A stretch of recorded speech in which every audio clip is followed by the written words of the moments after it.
Sejam todos bem-vindos ao nosso webinário. This Ótimo session. tê-los aqui conosco. Vamos iniciar a sessão. Os nossos parceiros vão apresentar a governança e liderança, abordagens de segurança baseadas em dados. Vamos dar as boas-vindas a todas as cidades Visão Zero. E bem-vindos também aos nossos parceiros do Desafio Visão Zero. Muito obrigado a todos os nossos parceiros, sejam bem-vindos. E também nós queremos dar as boas-vindas e agradecer muito os nossos patrocinadores do Desafio Visão Zero, 3M, PTV Group e Volvo Group. Muito obrigado pelo apoio. Então vamos apresentar o Peter Larson e o Kenneth Svensson. Vamos começar com o Peter. O Peter é conselheiro sênior de segurança rodoviária da administração sueca de transporte na Suécia. Muitíssimo obrigada, Peter. Seja bem-vindo. Então, por favor, Peter, estamos aqui para lhe ouvir. Pode começar. Tá certo. Muito obrigado. Eu vou só verificar aqui se vocês estão vendo bem a minha tela. Estou compartilhando agora a minha tela.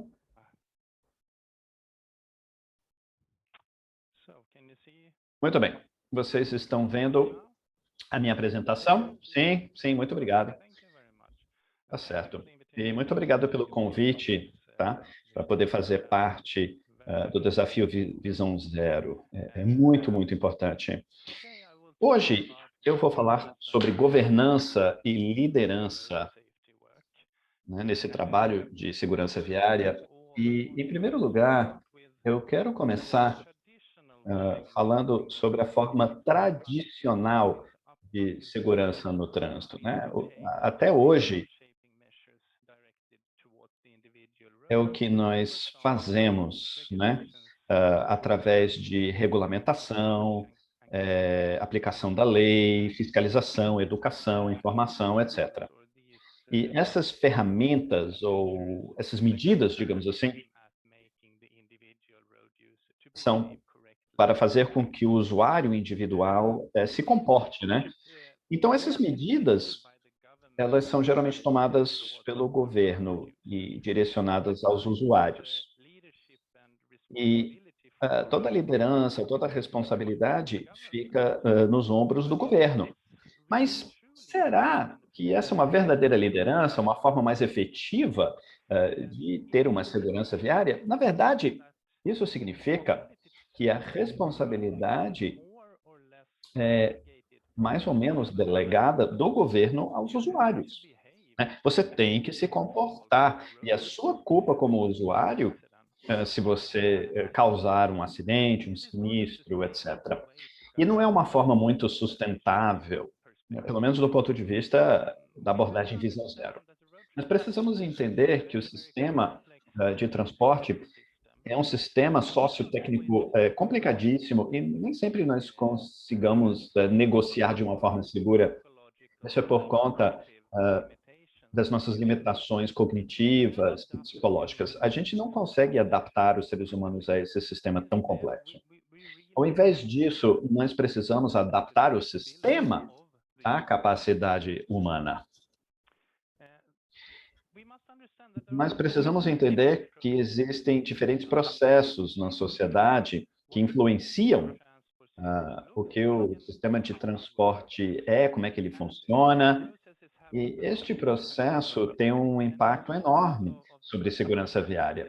Um exemplo nós temos a autoridade, nós temos o município, que mantém a infraestrutura, nós temos os fabricantes, né, as montadoras dos veículos, que produzem os veículos, e também temos grandes empresas, etc., que compram e geram o transporte na cadeia de valores. Ou seja, são muitos e muitos processos que influenciam a forma pela qual o sistema de transporte viário funciona. Agora, quando nós falamos em fortalecer a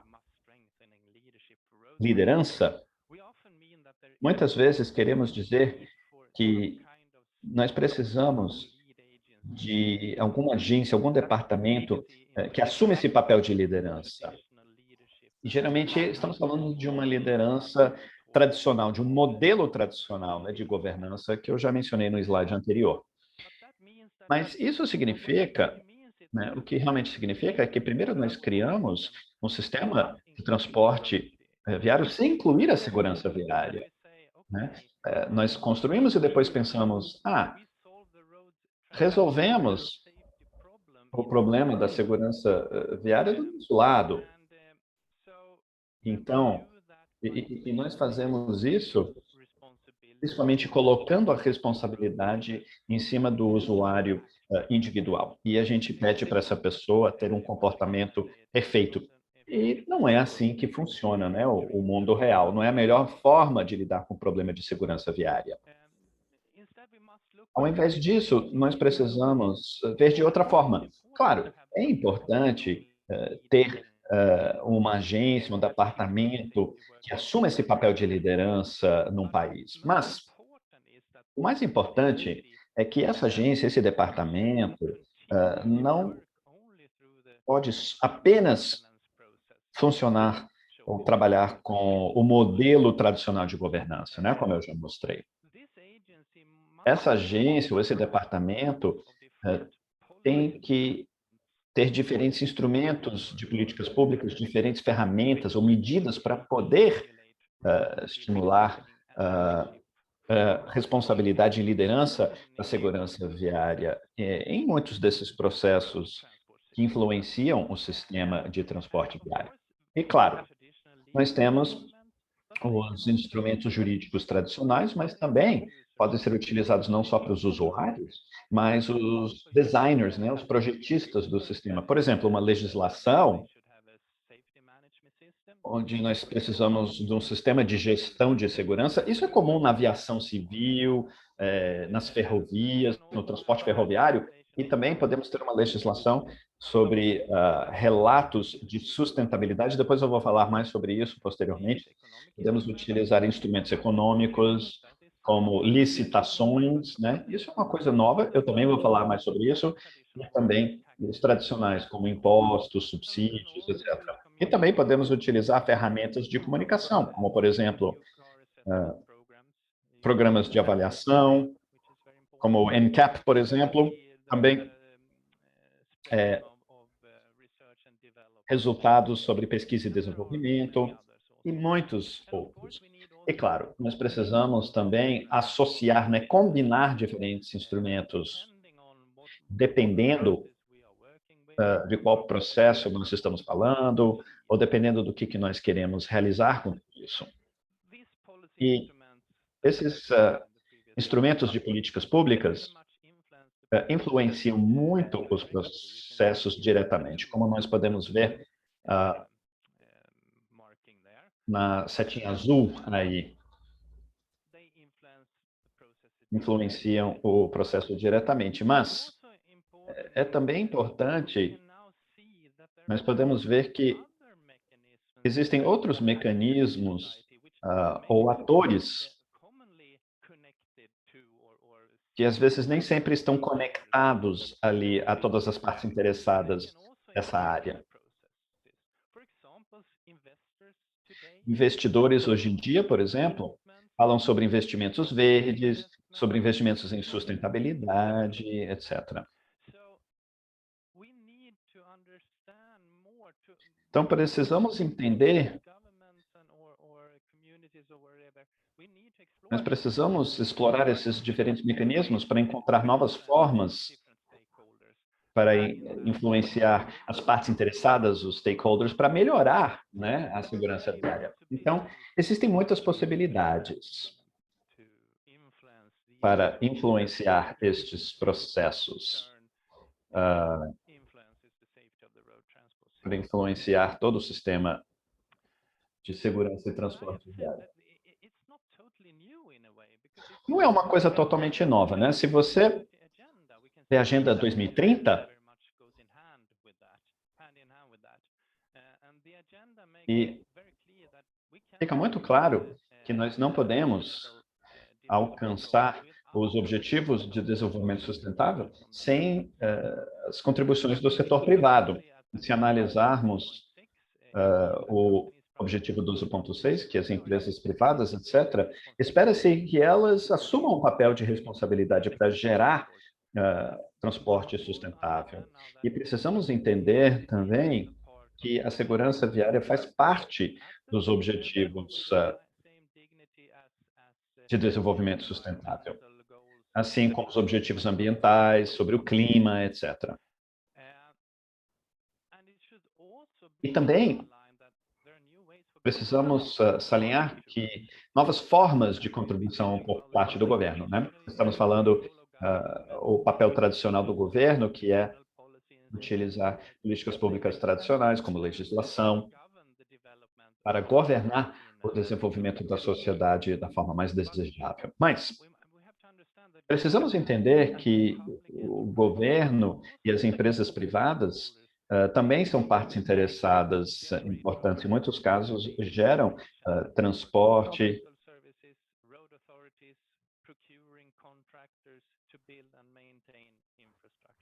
as empreiteiras, as construtoras.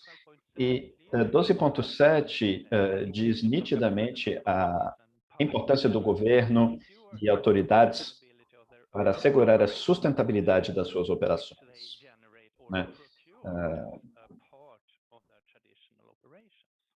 Até falando em licitações tradicionais. E também podemos ver esses objetivos 12.6, 12.7 refletindo na Declaração de Estocolmo, a Conferência Mundial que aconteceu em Estocolmo no ano passado. Podemos ver que na Declaração de Estocolmo convida as organizações públicas e também o setor privado para relatar desempenho de segurança em seus relatórios. E podemos ver a Declaração de Estocolmo, convida as organizações públicas em todos os níveis para adquirir veículos e serviços de transporte seguros e sustentáveis. E a Declaração de Estocolmo foi ratificada pela Assembleia Geral da ONU através de uma resolução que aconteceu. Nós estamos tendo que aconteceu no ano passado. Enfim, são objetivos muito claros em termos de segurança viária.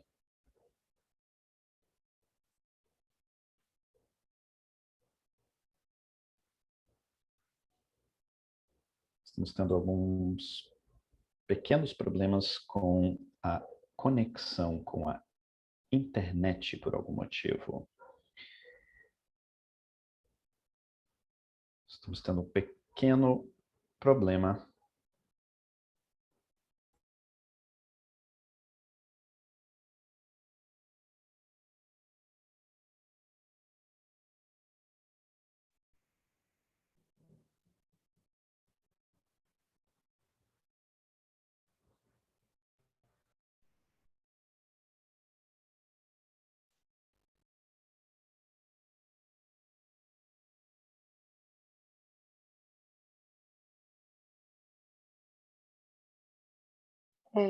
Sorry, I think we are having some technical. Perdão, acho que estamos tendo alguns problemas técnicos. Camila, você pode confirmar? Disconnected from the presentation. Yes, I think so. I think we can just move on to Kenneth, if that's not a problem, and continue. Vamos avançar com o Kenneth, se a gente puder continuar dessa forma. Eu acho que vai ser melhor. Kenneth, perdão. Kenneth, você pode começar com a sua apresentação? Sim, eu posso. Eu posso assumir aqui, mas vamos entrar em contato com ele para ver o que está acontecendo. Algum problema na conexão dele. Mas, enfim, eu posso iniciar a minha apresentação. Ótimo.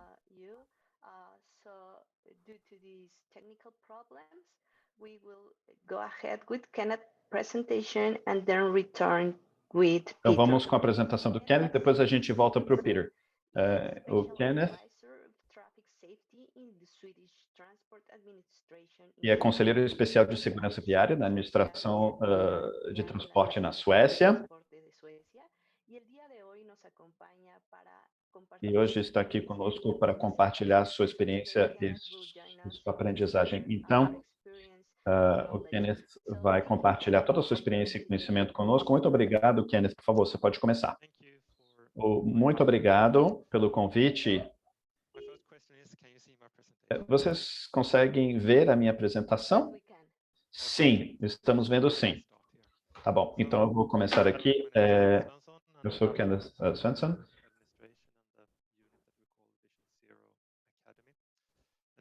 A Academia Visão Zero, e vamos falar sobre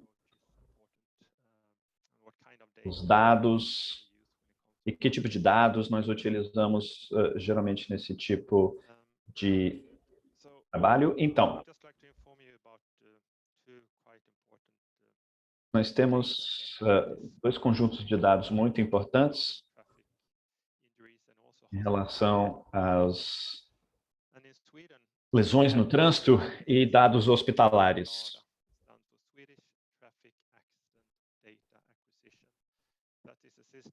E nós temos um sistema chamado Strada, aquisição de dados de acidentes de tráfego na Suécia, ou Sueca. Então, é onde nós obtemos toda a informação sobre as vias, a polícia, informações sobre possíveis lesões ou até fatalidades e dados hospitalares. Nós sabemos que a polícia sempre chega na cena, né, do sinistro, do acidente, e muitas vezes eles têm um ótimo conhecimento das condições viárias, das condições climáticas,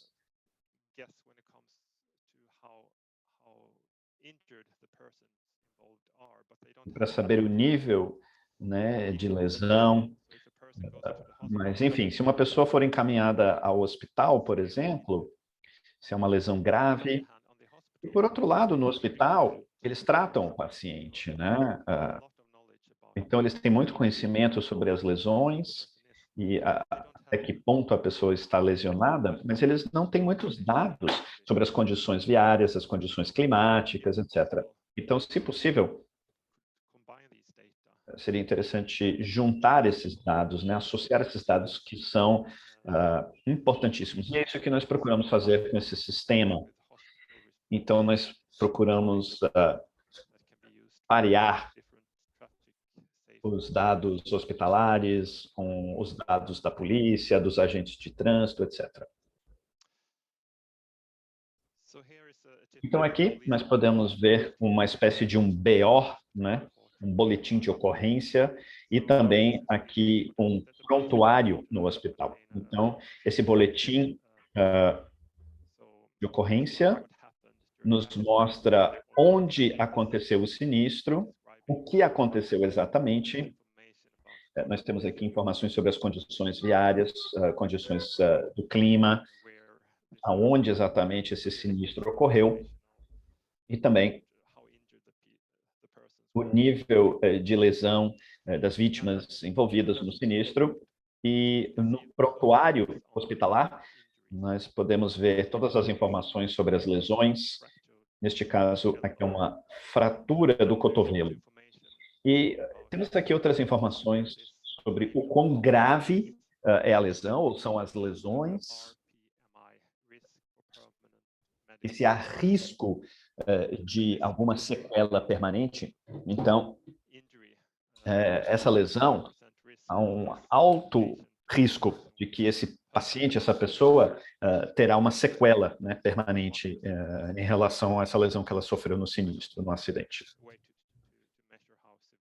Então, é uma forma de medir o grau de severidade. Bom, também aqui existe uma certa descrição sobre onde ocorreu o acidente, o sinistro, e esses dois boletins são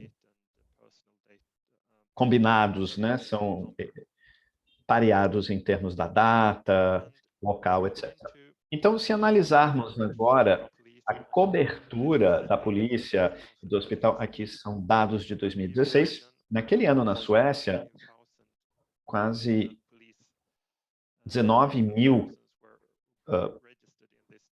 policiais foram cadastrados nesse sistema, e, ao mesmo tempo, 28 mil indivíduos cadastrados do lado dos hospitais.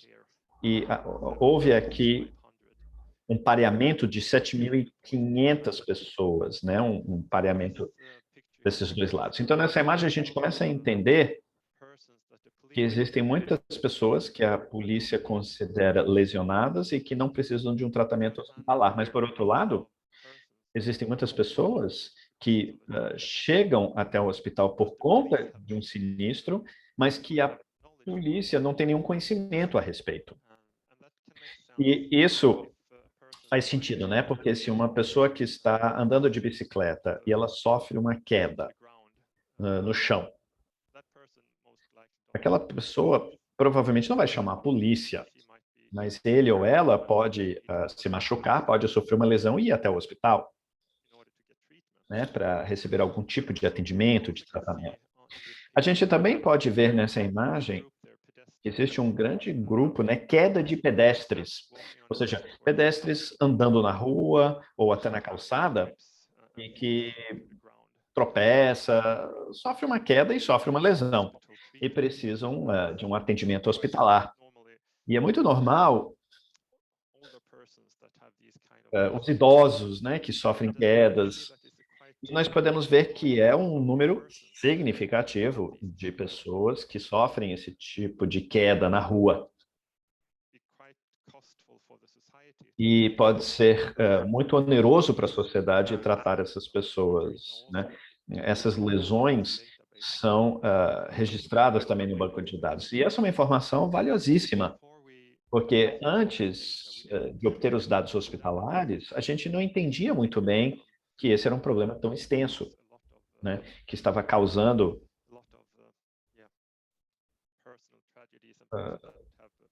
tantos problemas das pessoas e pessoas com sequelas, né, para o resto da vida, principalmente quando nós falamos dos idosos. Então, isso é muito importante, uma informação muito importante, né, que também pode ser utilizada para tomar medidas para evitar esse tipo de coisa, talvez melhor manutenção das vias e das calçadas, dos passeios. Muito bem, agora vamos entrar em mais detalhes nos dados. Se analisarmos os boletins de ocorrência da polícia, segundo a polícia, as lesões graves em 2016, aquele ano, segundo a polícia, a maior quantidade de pessoas lesionadas eram pessoas em veículos, mas nos dados hospitalares, estamos vendo outra coisa, né? Por exemplo, muito mais ciclistas do que o banco de dados da polícia. E, segundo os dados hospitalares, o grupo que sofre mais lesões são os ciclistas, como nós podemos ver aqui no gráfico, no pizza. E isso faz sentido, né? Você está andando de bicicleta, você sofre um pequeno acidente, você vai para o hospital, mas você não chama a polícia.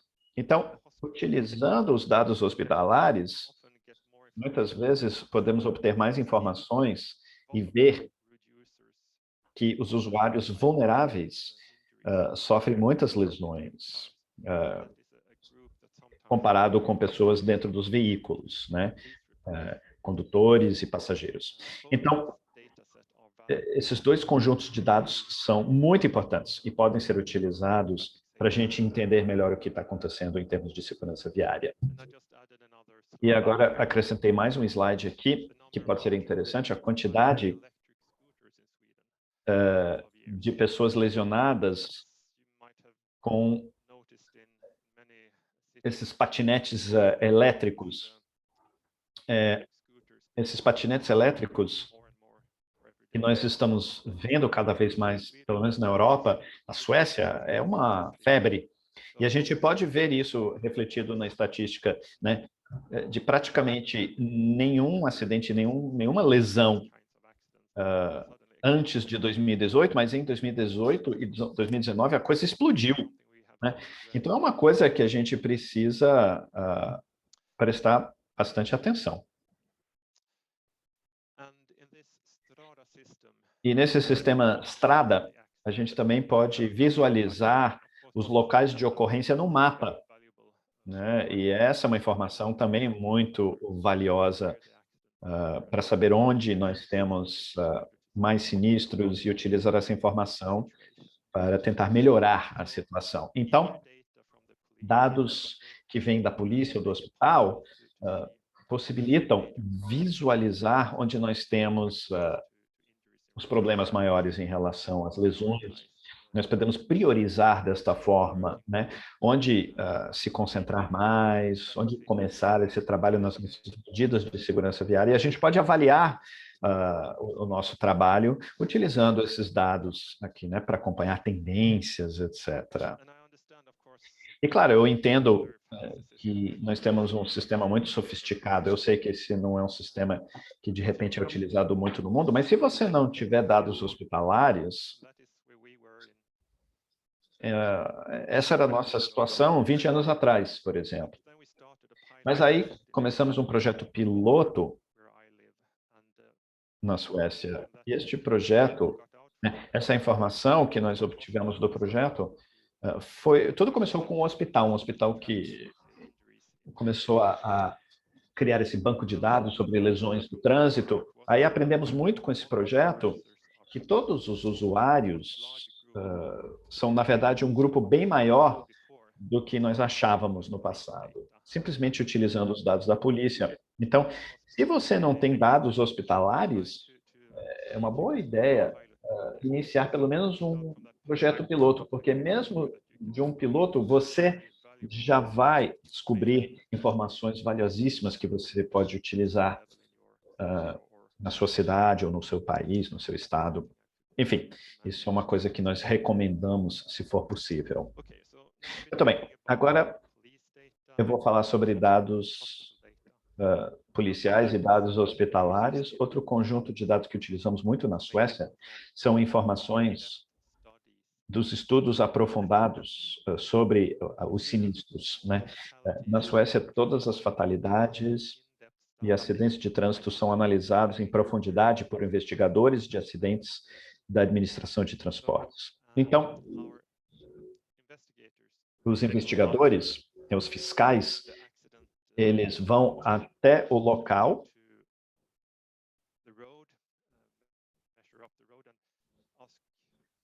então se perguntam por que aconteceu este sinistro. Tem algo que tornou esse sinistro tão grave? Os veículos envolvidos, né, para verificar como que estão as rodas, os pneus, se os usuários estavam utilizando o cinto de segurança.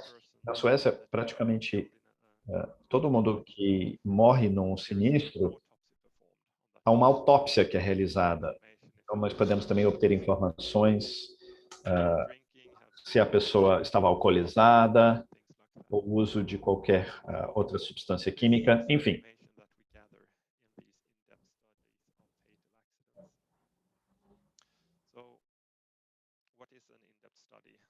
Então, o que é um estudo aprofundado? Bom, nós analisamos todos os sinistros e o grande objetivo é identificar o que é que causou as fatalidades. Não é que a gente está procurando de quem é a culpa, tá? Essa não é a ideia. Isso é o que a polícia faz. A polícia é responsável por isso. Nós, do sistema, nós precisamos saber quantas pessoas estão morrendo nas vias, as vias que nós estamos projetando, né, que estão sob a nossa responsabilidade, e o que nós podemos fazer para prevenir.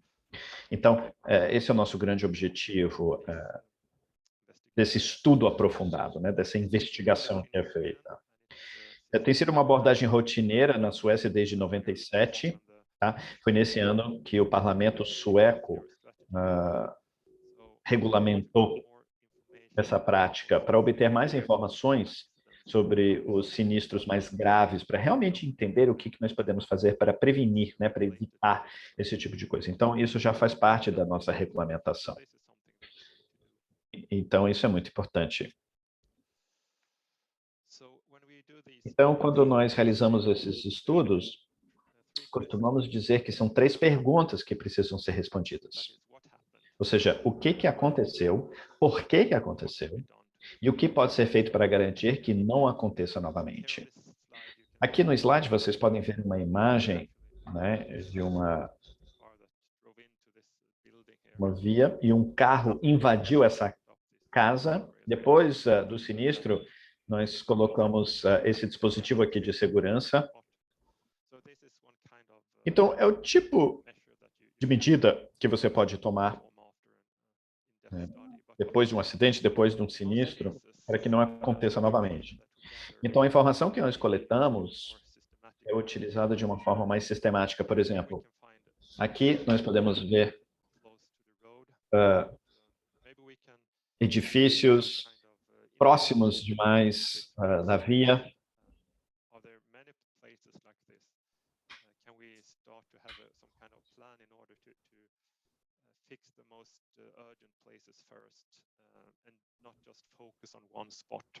Não apenas só se concentrando num local, né?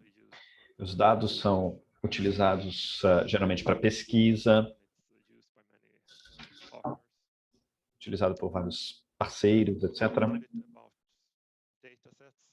Esse é só para falar um pouco sobre conjunto de dados, dados hospitalares.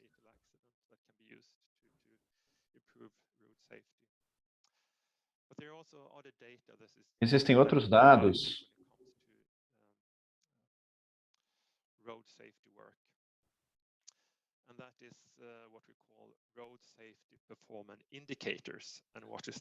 e aqui nós procuramos trabalhar com indicadores de desempenho de segurança viária, né, ou de performance de segurança viária.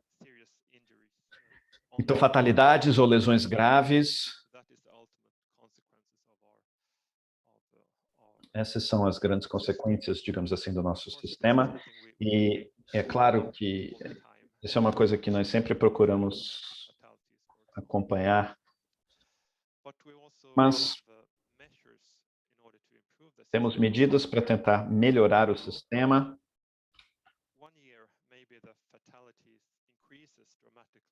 Pode ser que no ano o número de fatalidades pode aumentar, né, de um ano para o próximo. E isso pode ser muito difícil, né, e tentar entender por que de repente houve um aumento assim repentino.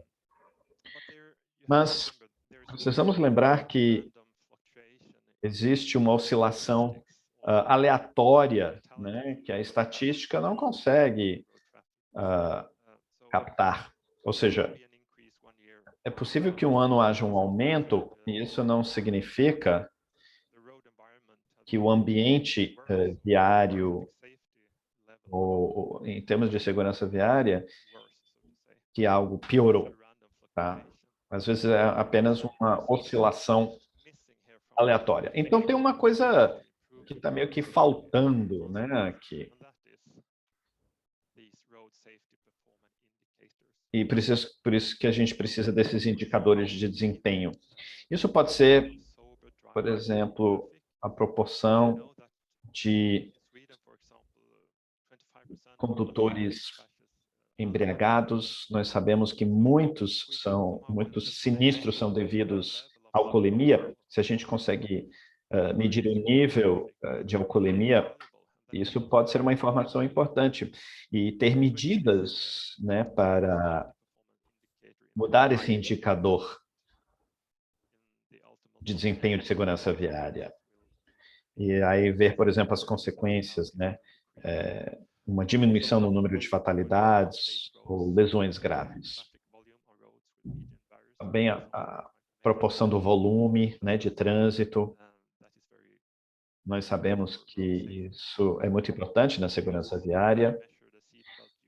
Eu também medindo o uso, né, de adesão ao uso do cinto de segurança, uso de capacete, enfim, indicadores. É muito importante o uso de indicadores de desempenho. Por exemplo, num ano, nós vemos um aumento de fatalidades.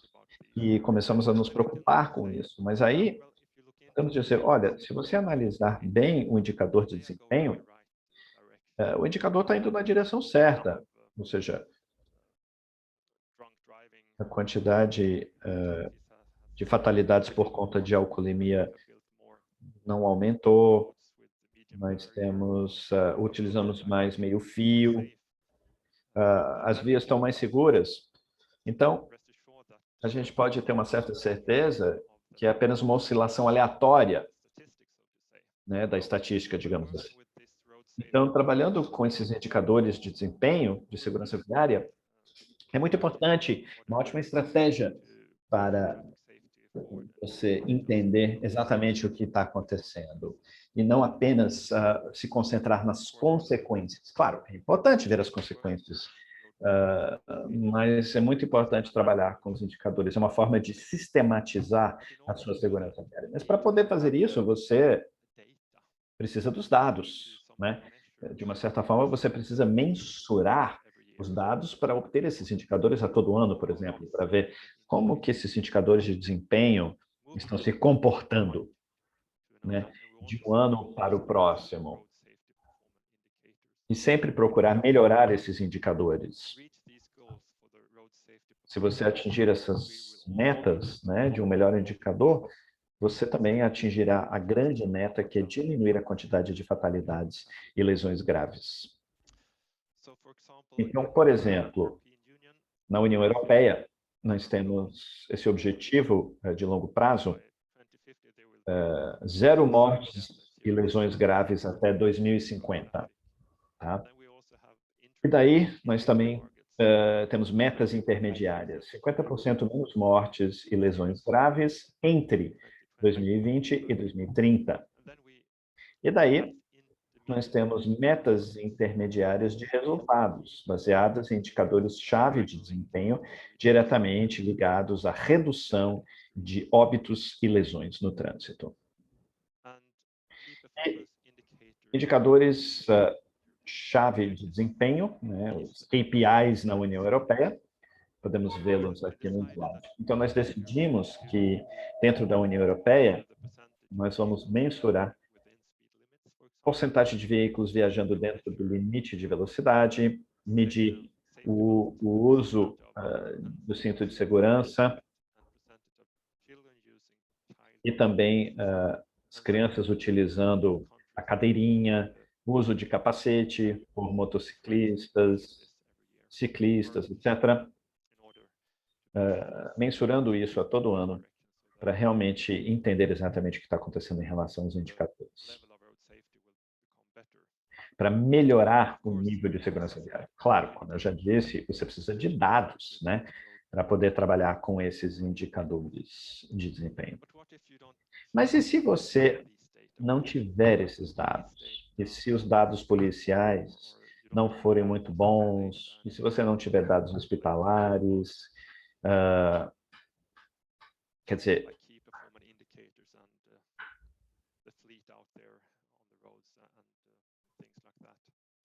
o que fazer? Trabalhando com segurança viária é difícil. É possível trabalhar com a segurança viária, mas tem tudo a ver com o controle da energia nefasta, a energia prejudicial, o impacto que um ser humano consegue tolerar. Então, utilizando o princípio de um sistema seguro ou visão zero, nós podemos trabalhar de uma forma proativa na segurança viária, sem ter tantos dados assim, embora dados são valiosíssimos.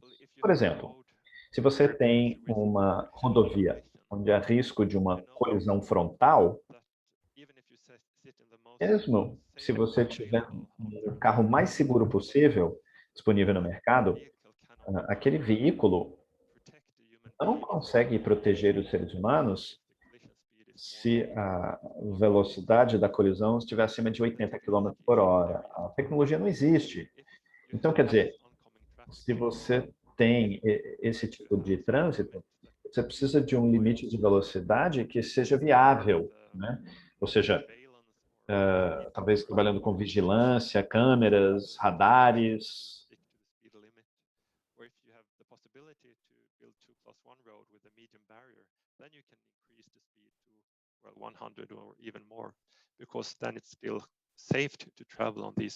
Então as pessoas precisam sentir que é mais seguro, né?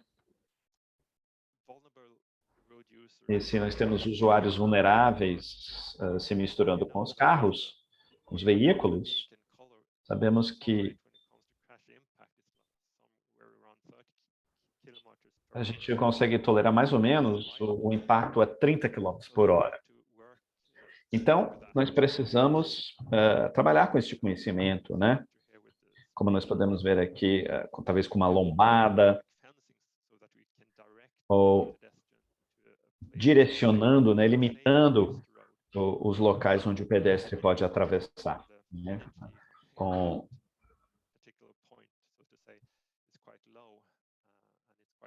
aqui uma lombada ou um cruzamento elevado. Também podemos trabalhar com rotatórias.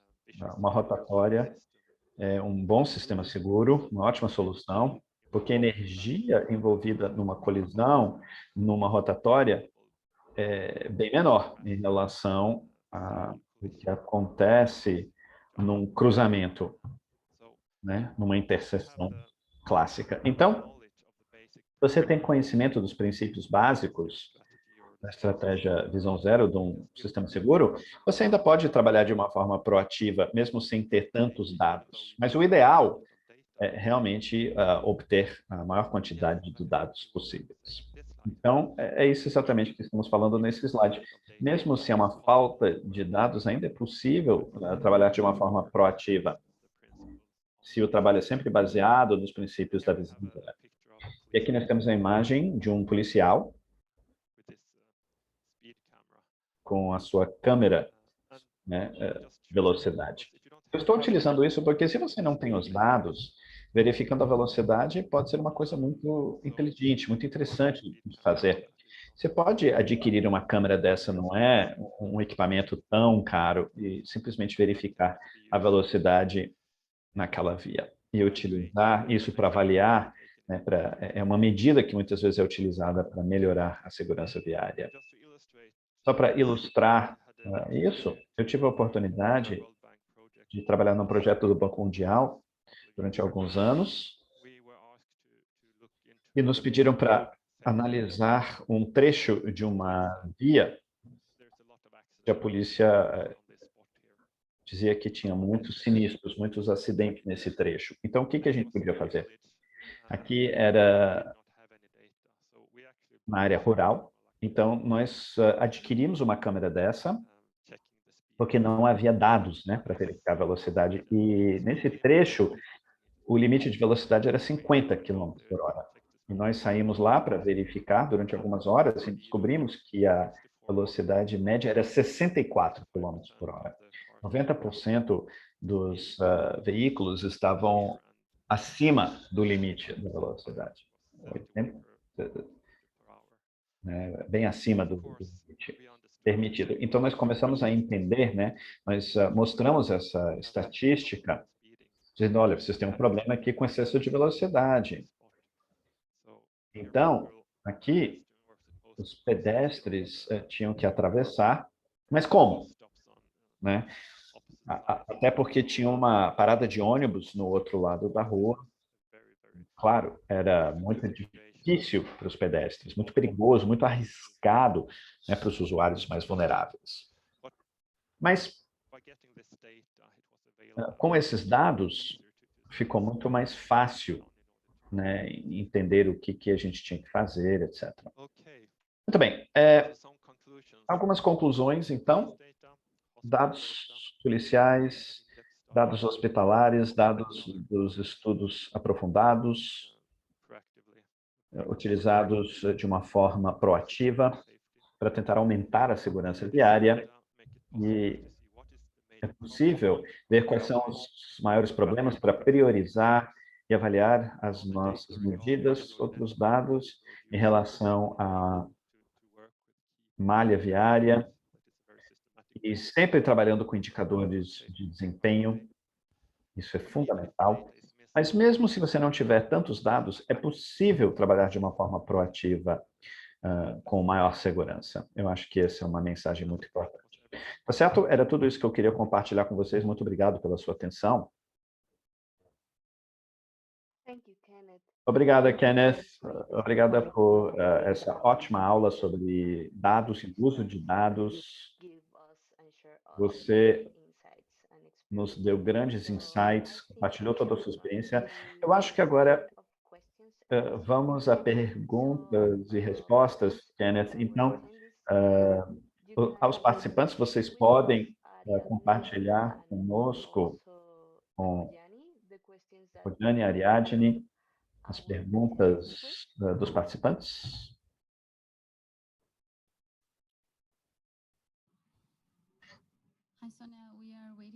Sim, estamos aguardando as perguntas. Parece que não temos perguntas ainda. Tá certo. Então, talvez eu posso começar. Kenneth, uma pergunta rápida, tá? Então, no México, nós temos um enorme desafio em termos de registros e dados, principalmente por conta dos agentes de trânsito, e há uma falta de juntar essas informações dos hospitais, por exemplo, dos serviços de saúde. Então, um país que está começando a identificar os seus dados, baseado em evidências para lidar com a segurança viária, qual seria a sua grande recomendação? O que você diria, né, para um país não apenas se concentrar na última parte que você compartilhou conosco sobre segurança viária, mas o que seria o seu maior argumento, digamos, para todas as partes interessadas, que hoje em dia não acham que os dados precisam ser compartilhados entre diferentes agências ou departamentos? Esse é um grande desafio que nós temos no México, por exemplo. Na Suécia, nós adotamos essa abordagem, né, para todo mundo trabalhar em conjunto, né, entre as diferentes partes interessadas, entre os diferentes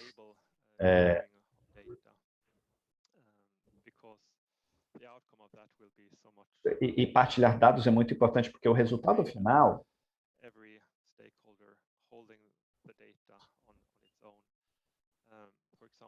então, por exemplo, na Suécia, nós podemos ter dados hospitalares, dados policiais, e tentar juntar esses dados, né, para saber as lesões mais comuns, aonde. Então, por exemplo, as lesões mais comuns, a gente pode utilizar essas informações com as montadoras ou com os engenheiros de trânsito, os projetistas, enfim. Eu não sei exatamente o que dizer, né? O que vocês precisam fazer para melhorar a situação aí no México, mas eu sei que é muito interessante compartilhar dados, né, uns com os outros, se isso for possível. Isso, com certeza, vai melhorar muito a situação, né, os resultados, o desfecho, se a gente trabalhar dessa forma compartilhada. Tá certo, Kenneth? Muito obrigada. Uma pergunta aqui da Karna Café. Esses dados, é possível sincronizar com os dados de tráfego de trânsito? Você pode repetir a pergunta? Eu não entendi. Quais dados? Dados EIS. É possível serem sincronizados com os dados de trânsito? O que são os dados EIS? Karma, você pode talvez explicar o que são? Tem essa sigla EIS. Ah,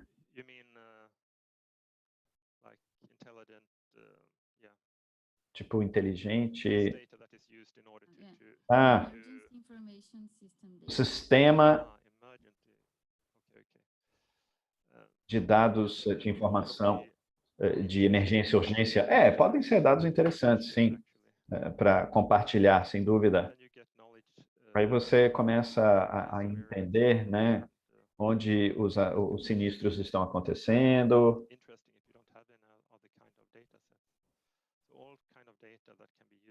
Vários dados que podem ser utilizados para entender melhor a situação e que podemos utilizar para melhorar a situação, né? Para acompanhar a situação, etc. Enfim, você tem que trabalhar com o que você tem, né? Você tem que começar aí. Tá certo? Tá certo, temos uma segunda pergunta aqui. É possível saber quais medidas são recomendadas onde um levantamento de velocidade foi feito, né? Como você nos mostrou? É possível saber quais medidas foram recomendadas onde aquele levantamento de velocidade foi feito com aquela câmera que você nos mostrou? Olha,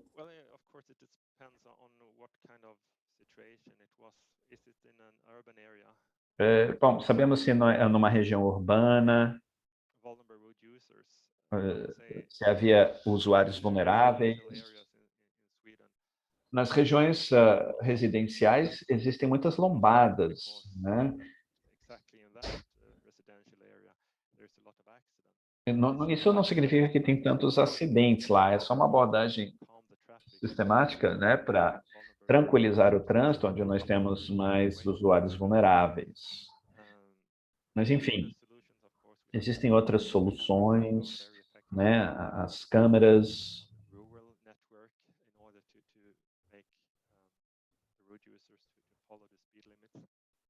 We are very open with our speed cameras as well. It's not that we want to collect a lot of money to the state using these cameras. It's on the the other way around. We have like signs before the speed cameras that's saying there's a speed camera ahead. But because we want to make the road safer. And if nós queremos fazer as vias serem mais seguras, essa é a ideia, né? A ideia não é dinheiro, mas há uma boa aceitação, sabe? Agora depende, né, do que você está analisando. Enfim, tá certo, Kenneth. Temos mais uma pergunta aqui. Sim, eu acho que nós temos. Como é que você utiliza esses dados para educar, conscientizar, né, os condutores, etc. Olha, nós utilizamos esses dados para pesquisa, para as montadoras, né, os fabricantes, melhorar os veículos.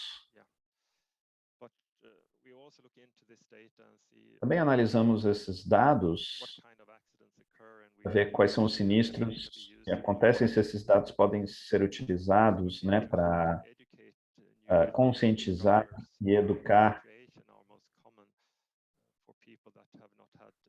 o que é mais comum. Enfim, tentamos utilizar esses dados de diferentes formas e nos proporciona muitas informações. É muito útil para esse trabalho com segurança viária.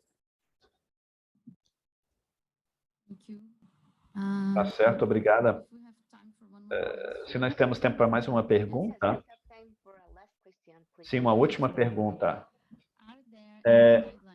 Existem guidelines, diretrizes para gerar KPIs?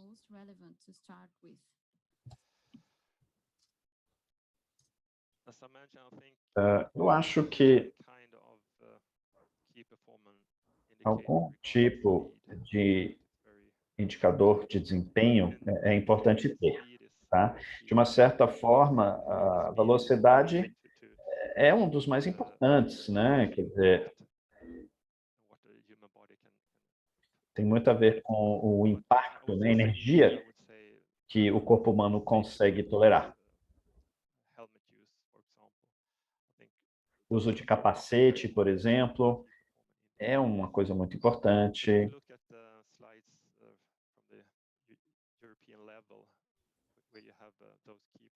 Na Europa, por exemplo, é muito utilizado e velocidade é um dos indicadores chave. Thank you, Kenneth. I think Tá certo? Sonia. Thank you, Kenneth. So we Obrigada, Kenneth. Olha, continue the session nós vamos with continuar. so Peter, if you are ready, Peter, se você estiver pronto, so restart. a gente pode começar ou recomeçar, né? Melhor dizendo, sim, vocês estão me ouvindo bem? Yes, we can hear you. Sim, estamos lhe ouvindo. Sim, Peter. Olha, eu não sei o que aconteceu, eu peço perdão, tá? Mas eu fui totalmente expulso aqui da sessão. Algum problema técnico, eu não sei. Mas, enfim, eu vou voltar onde vocês me perderam, onde eu perdi vocês, né? E estávamos falando sobre a Declaração de Estocolmo, eu acho, e a integração dos princípios de sistemas seguros entre as empresas e também no governo. Bom, eu não sei,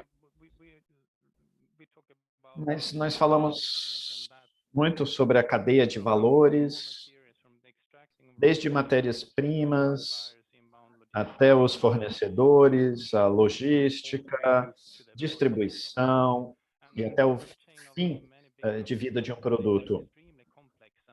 E tudo isso é muito complexo e gera muito transporte viário, né? Então, por este motivo, há um enorme impacto sobre a segurança viária, e principalmente nos países de baixa renda ou de renda média.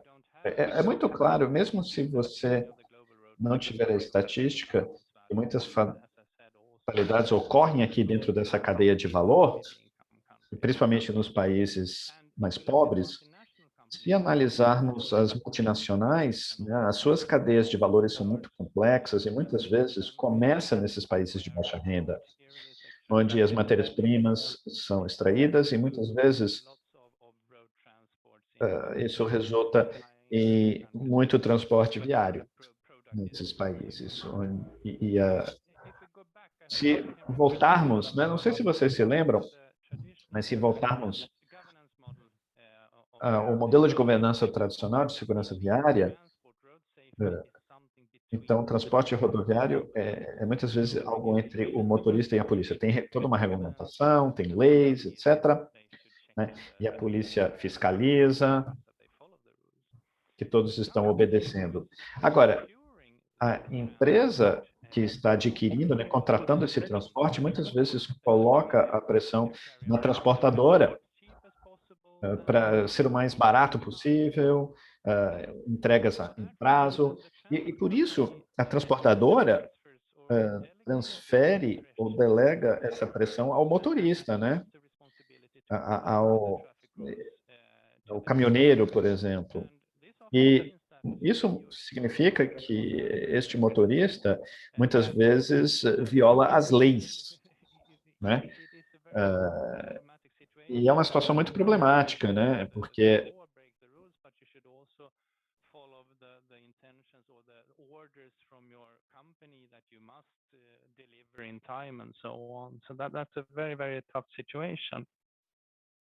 então, é uma situação muito complexa.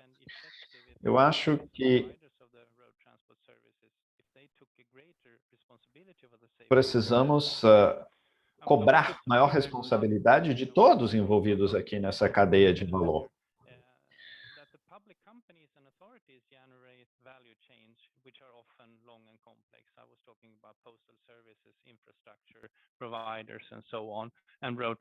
Então, ordinary operations of these authorities and so on. And if we look today, we can see that other E nós podemos ver more and more integrated into the company's value chains. que isso precisa se integrar na cadeia de valor. Então, como integrar segurança viária nessa cadeia de valor, né? Nós precisamos investigar.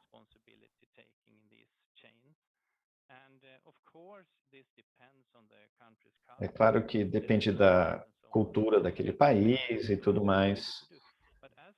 Mas, como eu já disse, é muito claro que a ONU salienta muito as contribuições do setor privado e também do governo, né, para contribuir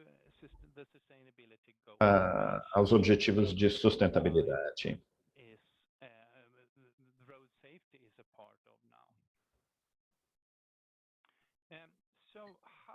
Então, como é que nós podemos fazer tudo isso, né? Uma forma de fazer, estamos explorando agora, atualmente na Suécia, como a reação à Declaração de Estocolmo, é utilizar os relatórios de sustentabilidade, né? Nós podemos ver que há uma exigência, uma demanda da população geral, dos investidores, dos consumidores, que as empresas do setor privado precisam demonstrar o seu compromisso, a sua responsabilidade socioambiental. Então, nesses relatórios de sustentabilidade, estão surgindo como uma ferramenta importante para as empresas e as organizações declararem o impacto que elas têm em questões de sustentabilidade e como elas estão lidando com estes impactos. E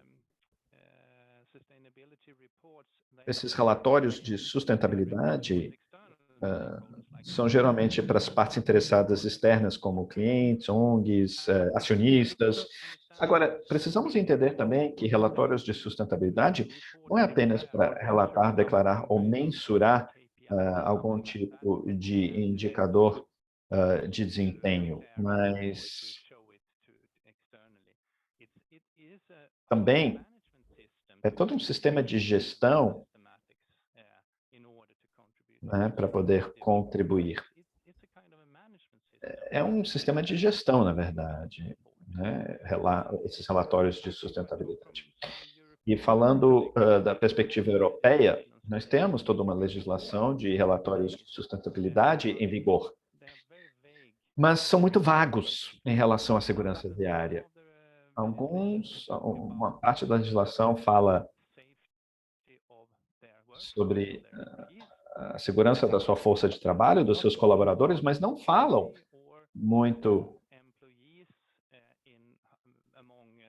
sobre terceirizados, por exemplo, né? Então, com certeza, não falam nada sobre terceirizados, porque se você analisar na Europa,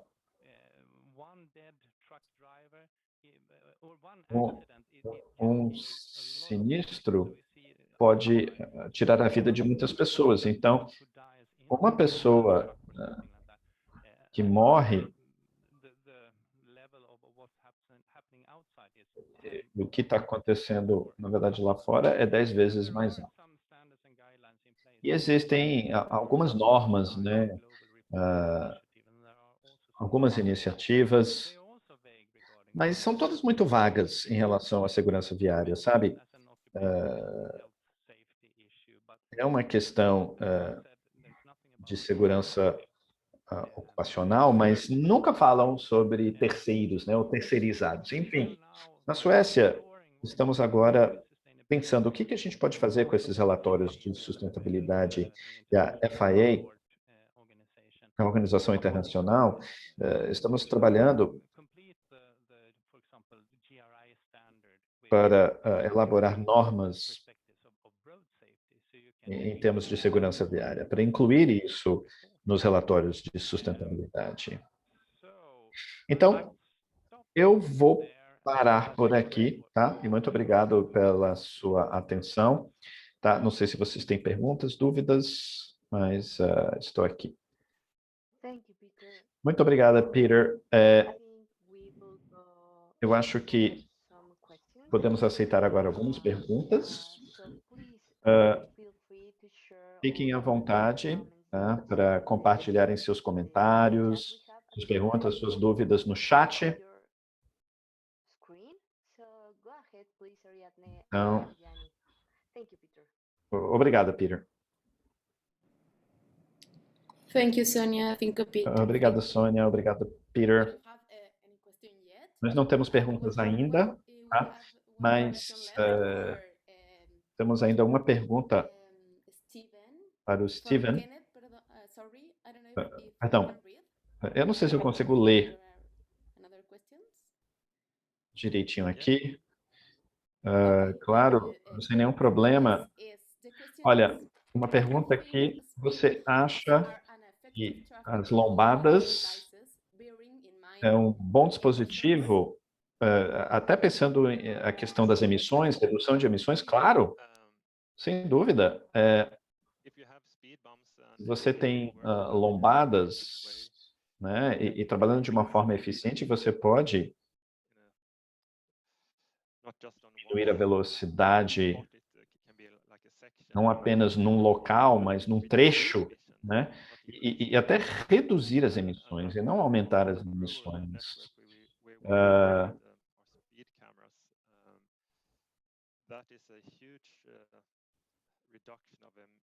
A gente vê uma redução de emissões. Então, se você consegue reduzir a velocidade, em muitos casos, as emissões são reduzidas também.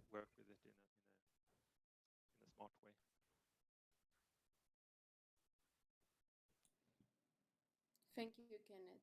É uma forma de trabalhar mais inteligente. É uma forma inteligente. Muito bem. Nós temos uma outra pergunta aqui. Uma pergunta para o Peter. Victor Cruz, que pergunta quais são as ferramentas, ou que tipo de informação permite o alinhamento da segurança viária dentro do arcabouço da sustentabilidade? I don't know if I Olha, really eu não sei se eu entendi muito bem essa pergunta, mas existem sinergias. Por exemplo, velocidade é um ótimo exemplo, sabe? Se você diminuir a velocidade, você vai diminuir o risco de sinistros, acidentes, diminuir o risco de fatalidades e lesões graves, né? E também você vai contribuir para melhorar o clima, menos poluição, menos emissões, etc. Quer dizer, nós temos que ver onde podemos encontrar essas sinergias, tá? Entre os diferentes objetivos de desenvolvimento sustentável. E a Agenda 2030 diz claramente que esses objetivos são integrados, indivisíveis. Então, onde é que nós podemos encontrar os melhores efeitos integrados, né, as melhores sinergias entre eles? E velocidade, eu acho que é um excelente exemplo disso. Tá certo? Obrigada, Peter. Sim, faz sentido. Você respondeu muito, muito bem. Olha, nós temos outra pergunta aqui. Cada bem gradas, eu não sei se eu pronunciei, mas em Maurícios, vamos implementar o conceito Love 30, Amor 30, nos centros da cidade, onde nós temos o trânsito misto. Você apoia esse tipo de iniciativa para redução da velocidade a 30 km por hora no centro da cidade?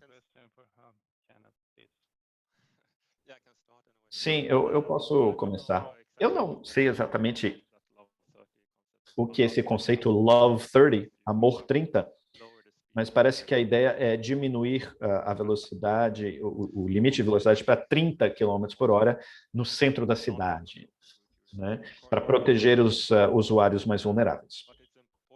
Agora, é muito importante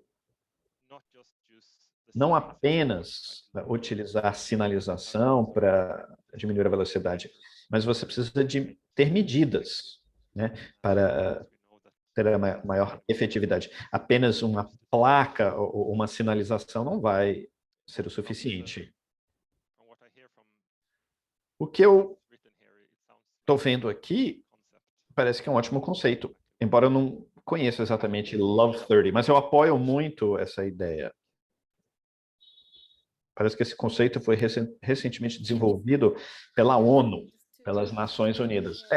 Só para esclarecer, o conceito Love 30, a campanha Love 30 foi desenvolvida pelas Nações Unidas recentemente, mas é exatamente isso, reduzindo a limite de velocidade a 30 km por hora no centro da cidade. Temos outra pergunta aqui.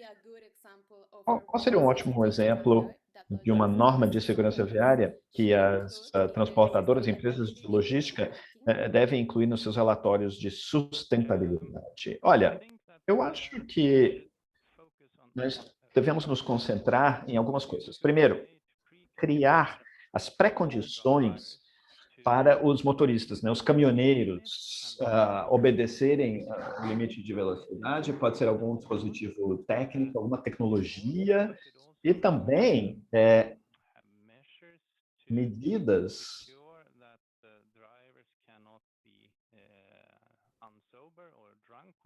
contra a alcoolemia por parte dos caminhoneiros, dos motoristas, e também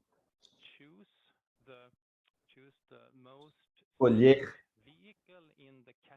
os veículos mais seguros daquela categoria, né? Então, por exemplo, estamos falando de caminhões ou carretas, grandes sistemas avançados que podem ser utilizados, como freio de emergência, frenagem de emergência, enfim.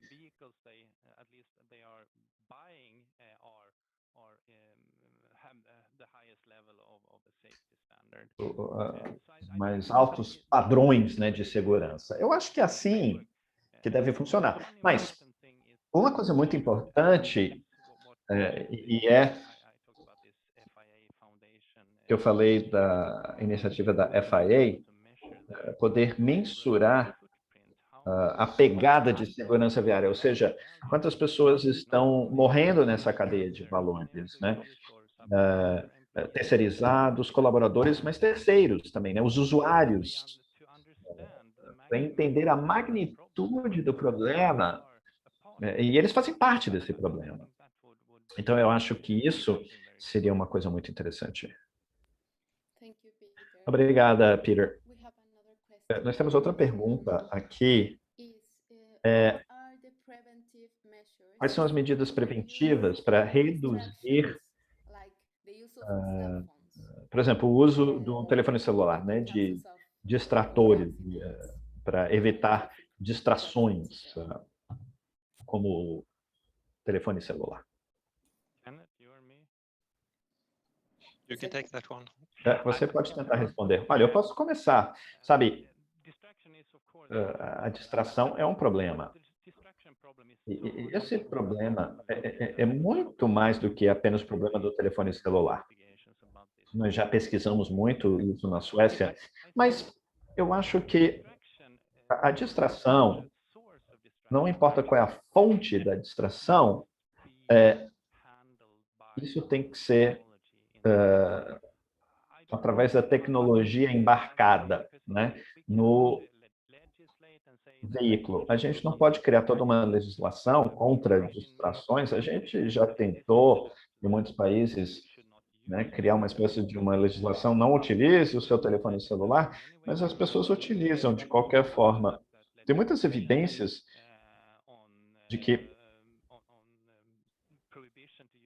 a proibição do uso do telefone celular isso não é muito eficaz. Então, na minha opinião, a gente precisa resolver isso com tecnologia embarcada. Pelo menos na União Europeia, estamos analisando sistemas, né, para avaliar se esses sistemas podem ser implantados em novos veículos, novos carros. Yes, thank you, Peter. Certo? Muito obrigado por essa pergunta. Olha, We don't have any more questions. nós não temos mais perguntas, tá? Então, Sônia, Alejandro, não sei se alguém ainda quer falar alguma coisa. Thank you, Ekojani. Sim, muito Thank you, obrigada. and Obrigada, also thank you Peter. to everyone of Obrigado a todos. our attendees. So I don't know if we have a little Eu more não time sei se nós for temos Mila to have mais any more tempo, questions or Mila, para aceitar outras perguntas. Senão a gente encerra aqui o nosso webinar. If there are any questions left, we still have a few minutes. If not, we can start closing. Perfect. So we give 1 minute more in order you can share any question. Mais um minuto, se alguém tiver mais alguma coisa para falar. Caso contrário, a gente vai encerrar o nosso webinar. Kenneth e Peter compartilharam conosco hoje toda a sua experiência, mas eu acho que em nosso contexto local nós temos ainda muitas perguntas, muitas dúvidas, então fique à vontade para compartilhar conosco o seu e-mail, tá? Se você não tiver alguma pergunta ou dúvida agora, a gente vai continuar este diálogo, tá? Mesmo depois deste webinar. Muito obrigado, Peter, muito obrigado, Kenneth, por essas informações muito úteis e terem compartilhado toda a sua experiência conosco. Nós temos mais uma pergunta aqui. Então, vamos lá, com essa última pergunta para encerrar. Giovanni Salta. Yes, from Giovanni. Sim, e Giovanni quer saber Speed management in se a cities gestão da velocidade nas depends a cidades lot on depende technology, muito da or tecnologia, how you can start ou como que when nós you podemos have começar quando unique nós não investment temos resources. muitos recursos, né, muitos investimentos por parte do governo? Yes, I don't know if... sorry, Peter, I think you're... Perdão, Peter, eu acho que o seu microfone está desabilitado. Certo, você pode repetir a pergunta? Eu não sei se eu entendi. Não sei se eu entendi 100%. Yes, of course. Certo, claro. The question is A pergunta é, what do you do o in que cities when podemos you fazer don't numa have cidade the quando nós technology não temos or muita unique tecnologia, investment ou pelo resources menos verba to do a por speed parte do management? governo So, para fazer uma boa gestão de velocidade? Ou this seja, question of speed. como gerir a velocidade sem utilizar muita tecnologia, né? Uma cidade que não tem os recursos financeiros, investimentos, etc. Olha, é muito difícil, mas primeiro você pode estabelecer o limite de velocidade, né, baixar a 30 km por hora.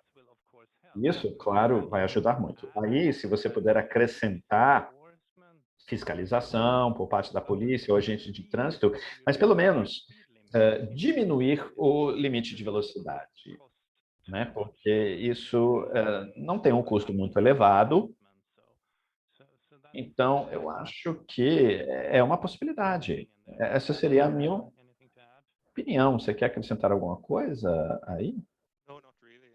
Não, eu acho que é isso. Of course, it's very Eu concordo. if you don't have any É resources, difícil, né? Se você não the tiver limit will recursos, help mas, in the right direction. enfim, We know that people not always follow the speed limit, but usually as pessoas nem sempre respeitam, né, os limites de velocidade, mas a velocidade média vai diminuir, com certeza. but then if you could add Né? Se você puder acrescentar enforcement and mais fiscalização, lombadas, né, either, so é uma possibilidade. you have to start Enfim, somewhere and você tem que começar em algum lugar. Tem que ter um começo. Tá certo, obrigada, Peter. Nós temos uma outra pergunta. Não sei se a gente tem tanto tempo, mas enfim. It's about regarding speed. Sobre velocidade, Are looking for all types of calming measures. sempre procuramos On medidas, the other hand, the industry mas a constructing indústria powerful cars. está sempre produzindo veículos mais Like to have a potentes, né? conversation Mais about velozes your opinion e tudo about mais. this situation happening in cities. This O is que a a gente pode classical fazer? question. Olha, esse é During um my problema career, I clássico, sabe? Na minha so carreira, this is more eu of a sempre vi for isso. politicians to answer, I think, not as Essa é uma pergunta muito mais para os políticos. É claro, como especialista, eu acho que a gente sempre tem que respeitar o limite de velocidade. Eu gostaria de ver um sistema de adaptação nos veículos, onde seria muito difícil, mas eu sei, por exemplo, Volvo diminuíram a velocidade dos seus veículos. I think it was 180 kilometers per hour or something like that. Maybe Kenneth knows better. This is of course not enough, but E it's claro, muitas vezes não é o suficiente, mas é um sinal claro de que a gente não pode mais aceitar esse tipo de coisa. A gente tem que assumir, né, a responsabilidade por parte das montadoras, dos fabricantes, mas é uma questão política, muito mais para os políticos. within the speed limit. That's the simple way for me to see it. Enfim, é assim que eu enxergo essa questão, sabe? Thank you, Peter. Sonia, we have Obrigada, that. Peter. Nós temos uma outra pergunta aqui. I read it. Or... Posso ler? Okay. Yes. The question is, what do we need? É, What do we need to do o first? que nós precisamos fazer primeiro? Like publishing big data over the law, and what is the biggest Big barrier Data, to that? qual é o maior entrave? I don't know if you understand the question or... Não sei se deu para entender. Realmente, eu não sei se eu entendi, não. Eu não entendi a pergunta, desculpa. Honestamente falando, eu também não entendi essa pergunta sobre Big Data.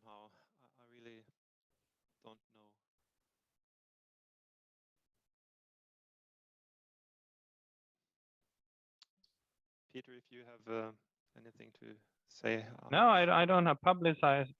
Olha, não sei. What kind of big data?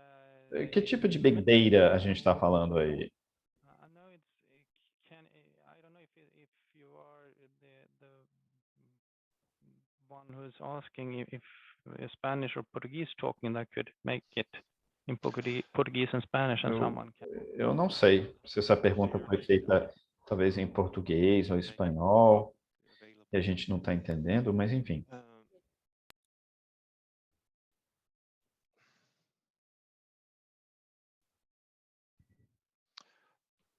So I don't know, Peter, if you have any. Olha, eu não sei, Peter, se você se estamos falando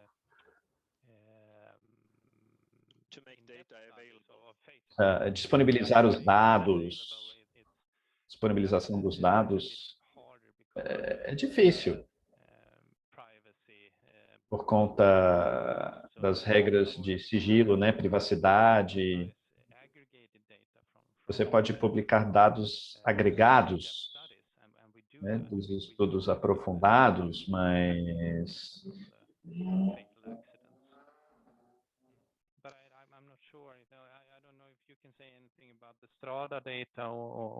sei se você pode falar mais sobre os dados Strada. Em relação às autoridades, eu posso compartilhar alguns dados.